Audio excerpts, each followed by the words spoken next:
मी योगिता विले, योगिताच किचनमध्ये आपल्या सर्वांचं मनापासून स्वागत आहे।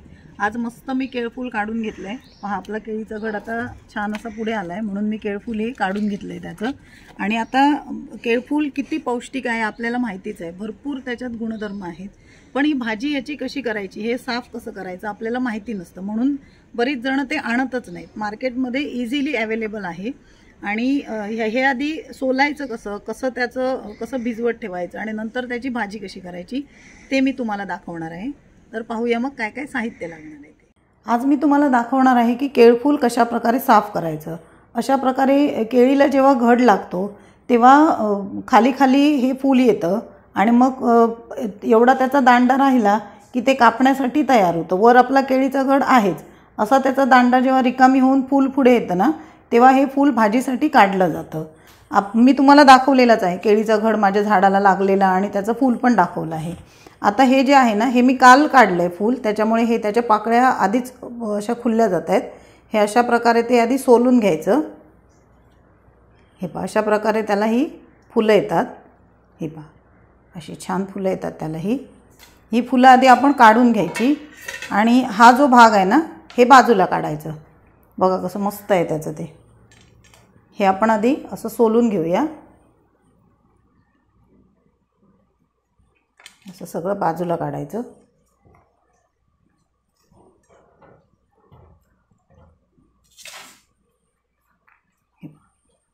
अशा प्रकारे आतमध्ये त्याला ही फुलं असतात, ही सगळी काढून घ्यायची फुलं। ह्याला कोका असं पण म्हणतात, केळफूल कोका असं पण म्हटलं जातं गावाकडे।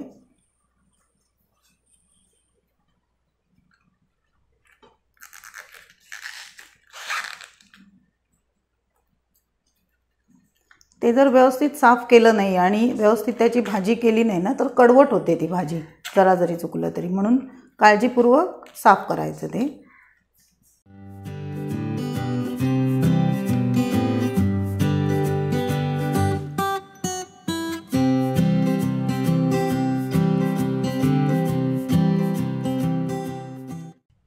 या भाजीमध्ये कॅल्शियम, प्रोटीन, आयर्न भरपूर प्रमाणात आहे। खूप हेल्दी अशी ही भाजी आहे। आयुर्वेदामध्ये खूप महत्त्व आहे या भाजीला, त्यामुळे ही भाजी खाल्लीच पाहिजे आपण।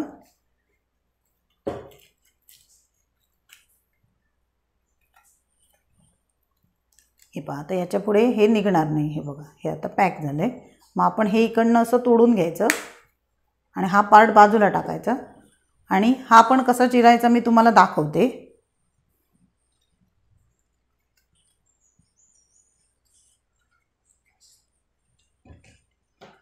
हे पार्ट जे आहेत ना फुलाचे जे वरचे पार्ट आहेत ना हे आपण वापरणार नाही आहोत। आता हे साफ कसं करायचं मी तुम्हाला दाखवते।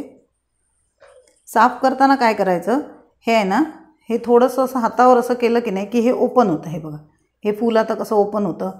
मग ह्याच्यामध्ये ना असा एक दांडा असतो, हे बघा असा कडक असा, आणि तो असा तुम्ही मागे खेचला ना की असा एक पातळ पापुद्रा कसा अजून एक निघतो। मग हे दोन्ही जे आहेत ना हे कडक भाग असतात, हे वापरायचे नाही, हे काढून टाकायचे। पुन्हा दाखवते। हे पहा अशा प्रकारे ही तुम्ही फुलं हातात घेतली की नाही की हातावर फक्त अशी थोडीशी केली की नाही की ती ओपन झाली। ओपन झाली की मधला जो दांडा आहे हा त्याला असं वर कडक गोळा आहे बघा, तो असा मागे खेचायचा आणि असं ओढला की हा पापुद्रा आणि हा दांडा दोन्ही काढून टाकायचा।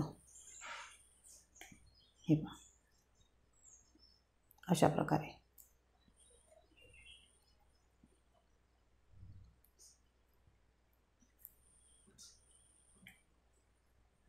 असं आता हे आपण साफ करूया। हे पहा असं करायचं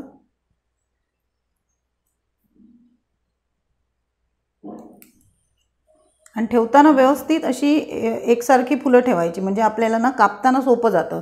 आपण वेडीवाकडी टाकली ना तर नंतर मग आपण जेव्हा कट करतो ना तेव्हा पण मग आपल्याला ती हातात व्यवस्थित पकडता येत नाहीत। आता मी हे सगळं साफ करते, नंतर तुम्हाला दाखवते। आता हे माझं केळफूल साफ करून झालं आहे, तुम्हाला दिसतच असेल।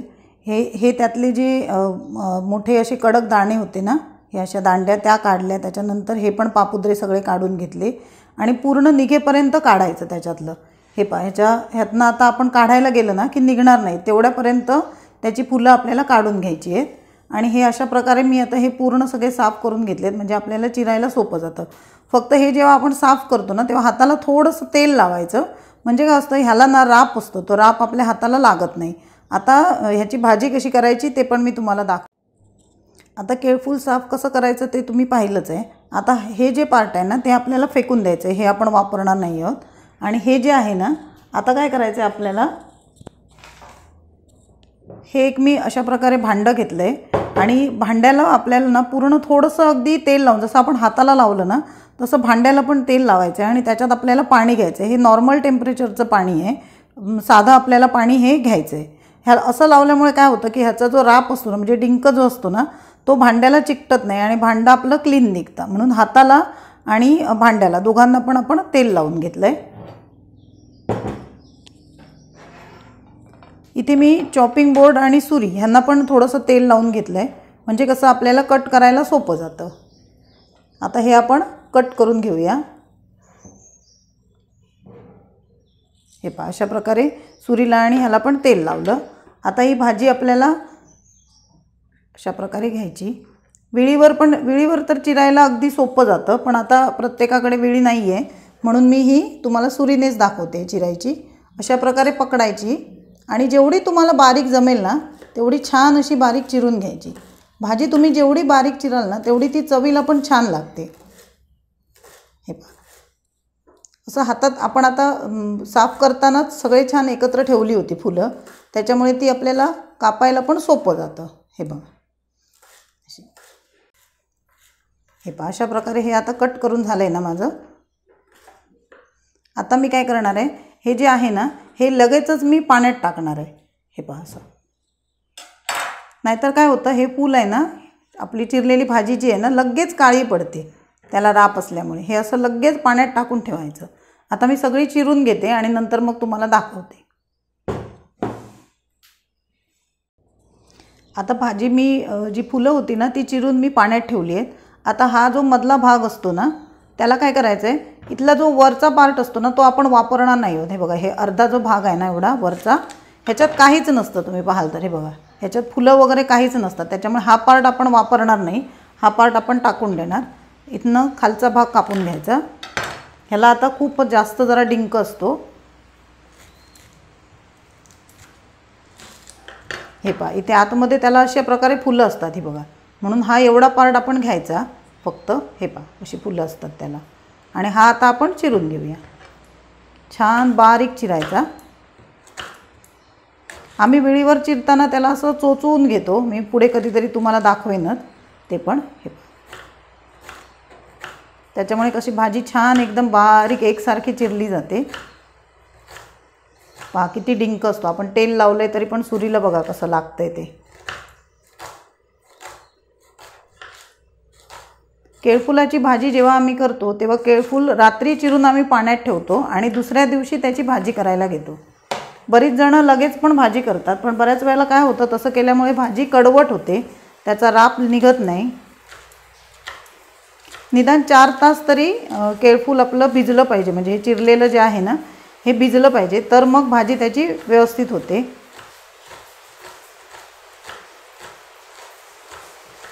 त्याचा जो दांडा आहे, जो पापुद्रा आहे पांढरा तुम्हाला दाखवलेला, तो पण जर निघाला नाही तरी पण तो चिरला गेला तरी पण भाजी कडू होते. हे पहा आता हे सगळं आपण पाण्यात घालूया.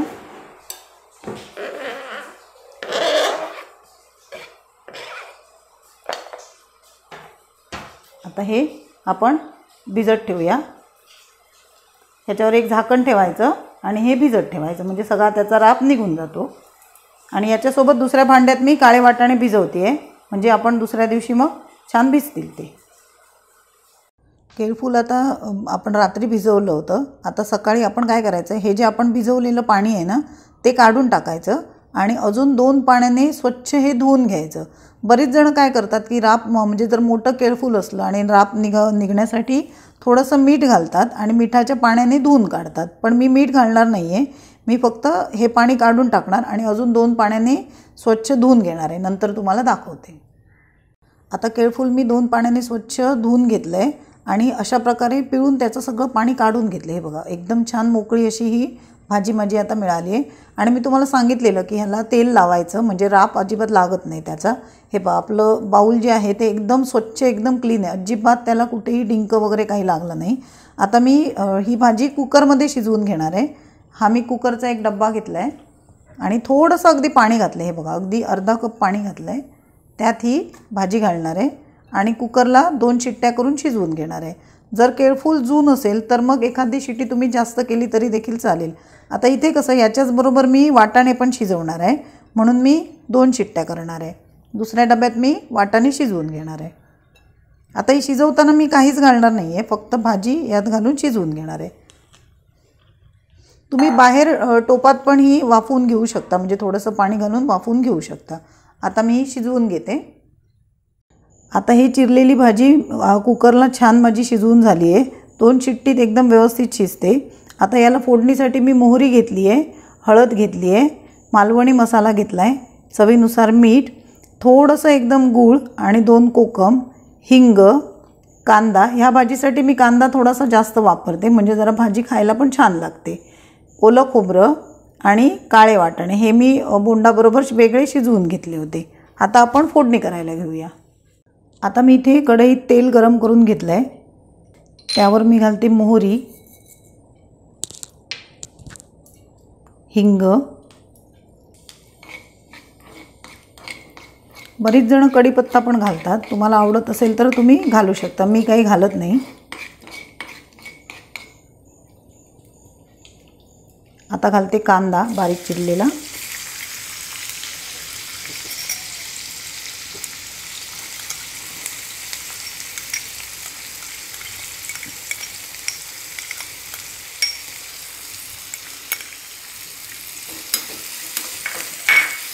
आणि मंद गॅसवर छान कांदा गुलाबीसर होईपर्यंत परतून घेते। आता हा कांदा माझा छान एकदम परतून झाला आहे। आता यात मी घालते हळद, मालवणी मसाला, चिंच आणि गूळ, मीठ आणि हे परतून घेते।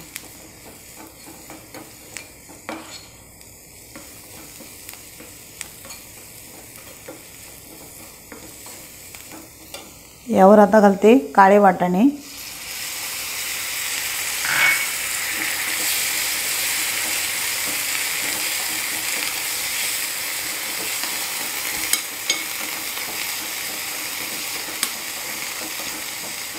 काळे वाटाणे अगोदर घातल्यामुळे कसं त्यांना मसाल्याचं छान कोट होतं आणि मग छान टेस्ट येते, म्हणून मी काळे वाटाणे अगोदर घातले। आपण भाजी अगोदर घातली ना तर मग काळे वाटाण्यांना मसाला चांगला लागत नाही।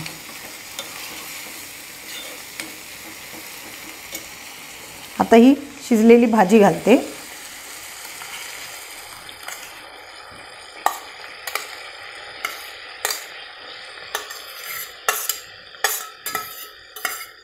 दाखवलेल्या टेक्निकने तुम्ही केली ना तर भाजी अजिबात म्हणजे अजिबात तुम्हाला आडूक म्हणजे कडवट लागणार नाही, छान भाजी होते आपली।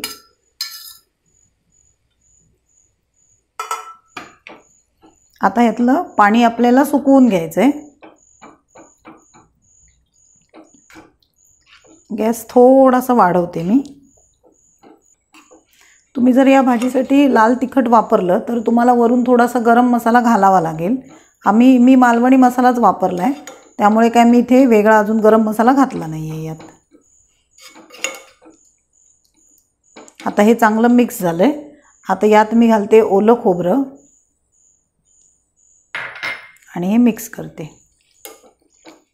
आता तुम्ही पाहाल तर या भाजीतलं आता पाणी पूर्ण सुकलं आहे, हे पहा अशा प्रकारे पाणी सुकलं की ही भाजी आपली खाण्यासाठी तयार आहे। आपण ही भाजी भात, भाकरी, चपाती कशासोबतही खाऊ शकतो, अतिशय पौष्टिक अशी ही भाजी आहे। आम्ही याला केळफुलाची भाजी तर तुम्ही म्हणताच, पण आम्ही याला बोंडाची भाजी, आता बोंडाची भाजी म्हटलं की केळफुलाची भाजी हे मालवणी शब्द आहे हा। आता ही सर्विंगसाठी मी काढून घेते, गॅस बंद करते।